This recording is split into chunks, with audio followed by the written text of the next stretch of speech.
बिस्मिल्लाहिर्रहमानिर्रहीम अस्सलामुअलैकुम। Welcome to फिदा जी के YouTube channel. Punjab police phase 2 के तहरीरी इम्तिहान के बाद काफ़ी सारे दोस्त मुख्तलिफ़ किस्म के क्वेश्चंस कर रहे थे, तो इस वीडियो में आपके उन क्वेश्चंस का अपने जो नॉलेज है या मेरी जो ऑब्जर्वेशन है उसके अकॉर्डिंग उनके आंसर्स दिए जाएंगे। आपने वीडियो को कंप्लीट वॉच करना है।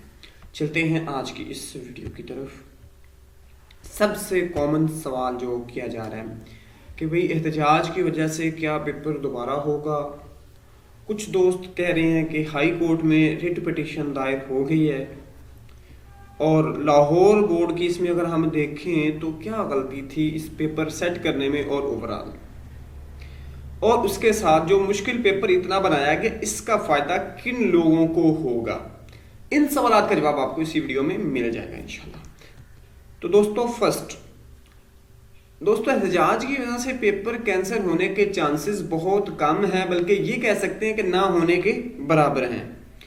पहले पंजाब पुलिस ने बड़ी मुश्किल से पेपर कंडक्ट करवाया है, और अब वो नहीं चाहेंगे कि पेपर कैंसिल हो, और ना ही कभी इस वजह से सिर्फ पेपर कैंसिल हुआ हो कि पेपर मुश्किल बनाया गया था तो पेपर कैंसिल कर दे, ऐसी डिटेल कभी नहीं मिली थी।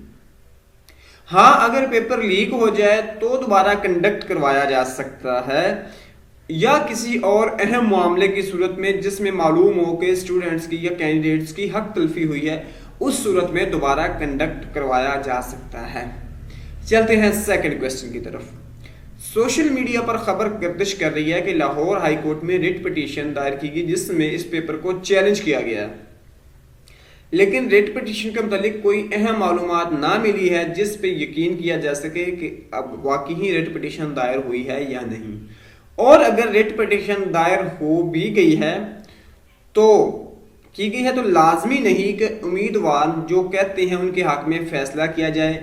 मतलब वो कहते हैं पेपर कैंसिल हो तो पेपर कैंसिल ही हो जाए। अदालत की मर्जी होती है, अदालत कोई भी डिसीजन दे सकती है, वो कैंडिडेट के हक में हो या पंजाब पुलिस डिपार्टमेंट के हक में या पंजाब लाहौर बोर्ड के हक में हो। फैसले में भी पेपर कैंसिल होने के चांसेस बहुत कम है। अलबत्ता अदालत दोबारा टेस्ट का कह सकती है। मसलन अगर ऐसी सूरत आती है तो अदालत ये कह सकती है कि आप दोबारा टेस्ट कंडक्ट करें, जो पहले टेस्ट में पास हो गए हैं उनको पास रहने दिया जाए, और जो बाद में अभी जिन्होंने दोबारा टेस्ट देंगे तो उनके जितने जितने मार्क्स आएंगे उनको भी ऐड किया जाए साथ में। या अदालत फैसला दे सकती है कि मेरिट को कम किया जाए और वो 30 या 33 नंबर तक मेरिट को लाया जाए, ताकि तमाम जो कैंडिडेट हैं जिनके कम मार्क्स भी आए हैं वो भी उस मेरिट में आ सके। नेक्स्ट क्वेश्चन है कि लाहौर बोर्ड ने पेपर मुश्किल तो जरूर बनाया था, मगर ये भी नहीं कह सकते कि इसने मैट्रिक लेवल से बाहर से पेपर बनाया हो। बोर्ड की गलती यह है कि इसने 60% इंशाइया और 40% जो है इन्होंने जो ऑब्जेक्टिव है उसका हिस्सा शामिल किया, जो कि एक ज्यादती है। आमतौर पर रूटीन में जो है 100 मार्क्स के ही MCQ होते हैं या एक ऐसे वगैरह आ जाता है, यानी वो 20% का होता है इंशाइया, बाकी सारा जो है वो ऑब्जेक्टिव टाइप ही होता है, मरोजी का होता है। बोर्ड ने इस टेस्ट के मुतालिक कोई वाज़े आउटलाइंस या पेपर पैटर्न जारी नहीं किया था, जो कि सरासर गलत है। ये बिल्कुल ज्यादती है कि उन्होंने वाज़े नहीं किया कि कितने % ऑब्जेक्टिव होगी कितने % सब्जेक्टिव होगी। ये चीज उन्होंने क्लियर नहीं की, ये बोर्ड की गलती है। वरना कोई भी पेपर उसमें वाज़े बताया जाए कितने नंबर की मारूसी होगी और कितने नंबर का इंशाइया होगा, और उसके अलावा ये भी वाज़े किया जाता कि इंग्लिश, उर्दू, इस्लामियात, पाकिस्तान स्टडी यानी मुताला पाकिस्तान, करंट अफेयर कितने कितने मार्क्स का हो जाए, या एवरीडे साइंस वगैरह, ये सारी चीज़ें कितने कितने नंबर की होंगी। 20% इंग्लिश होगी, 20% उर्दू होगी और 20% मैथ होगी, लेटेस्ट। इस तरह का वाज़े पेपर पैटर्न दिया जाता है जो कि बोर्ड ने नहीं दिया। अब मुश्किल पेपर अगर बन गया तो इनका फायदा उन उम्मीदवारों को होगा जिन्होंने मैट्रिक की किताबों से अच्छी तरह तैयारी की थी। फर्ज करें उन्होंने इस्लामियात थी तो इस्लामियात सारी को रीड आउट किया, और उसके बाद बुक से, और जिन्होंने पाक स्टडी थी तो उनको बुक से रीड आउट किया। उन लोगों को फायदा इसमें होगा और बहुत ज्यादा फायदा होगा, वो इसमें अच्छे नंबर ले सकते हैं। वो लोग जो एक दिन या एक हफ्ते में पेपर पास करना चाहते थे और उन्होंने पंजाब जो डोगरी नीक वाली गाइड बुक वगैरह इस्तेमाल की हुई थी, तो उन लोगों के लिए मुश्किलात हो सकती हैं इस पेपर के अंदर। और वो लोग जो हायर एजुकेशन मतलब BSc कर रहे थे, MSc कर रहे थे, वो फ़ायदा ले जाएंगे, क्योंकि उनके पास काफ़ी ज़्यादा नॉलेज होता है और उनके पास रिटर्न पावर होती है। वो उस रिटर्न पावर का फ़ायदा यहाँ से ले सकते हैं।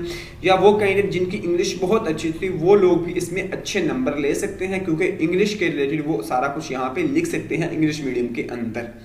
ये बात तो कंफर्म है कि मेरिट बहुत कम होगा, जो कि 40 या 33 मार्क्स तक आ सकता है, लेकिन हतमी इसके बारे में नहीं कह सकते। अब पहले ये होता था कि पेपर हो गया, अब उन्होंने अगर एक सीट के लिए 3 या 4 लोग बुलाते थे तो मेरिट जो है वो 55-60 तक चला जाता था, यानी 50 से ऊपर वाले बुला लेते थे, 55 से ऊपर वाले बुला लेते थे।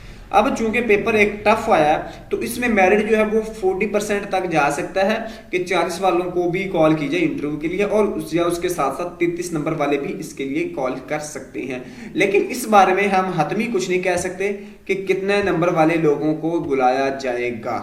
तो उम्मीद है दोस्तों वीडियो पसंद आई होगी, पसंद आई तो लाइक कीजिएगा। नेक्स्ट वीडियो में मिलते हैं। अल्लाह हाफिज।